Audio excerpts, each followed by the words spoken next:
हमने अपनी आंखों से देखा लड़कों को गिरते हुए, मरते हुए, पूरा रूह कांप रहा था। घंटों बाद लोग पहुंचे, पुलिस नहीं पहुंची है, एम्बुलेंस की तो बात ही छोड़िए। आप ये कैमरे जो देख रहे हैं, ये पीआर के वो कैमरे हैं जो कि सोशल मीडिया पर ये दिखाए जाएंगे कि उत्तर प्रदेश के मुख्यमंत्री योगी आदित्यनाथ जो हैं वो घायलों से, पीड़ितों से मिलने पहुंचे हैं। लेकिन जिनको सच में जवाब देना चाहिए वो यहाँ पर खड़े हुए हैं। इतनी दूरी है, कोने में दबा के रखा गया है।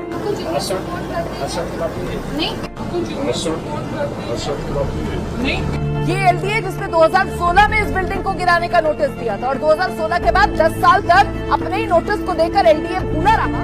यह लखनऊ है, यूपी की राजधानी, डबल इंजन सरकार की राजधानी। यहाँ एक इमारत में बिना फायर एनओसी के, बिना इमरजेंसी एग्जिट के और बिना किसी सेफ्टी ऑडिट के बच्चे पढ़ रहे थे और कोई नहीं था जांच।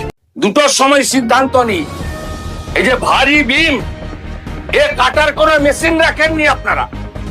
আপনাদের সরকার 15 বছরে অনেক কাণ্ড করেছেন, লোহা কাটার মেশিনটা পর্যন্ত কেনেননি। কেন এই ক্ষতিটা করে দিয়ে গেছেন বাংলায়?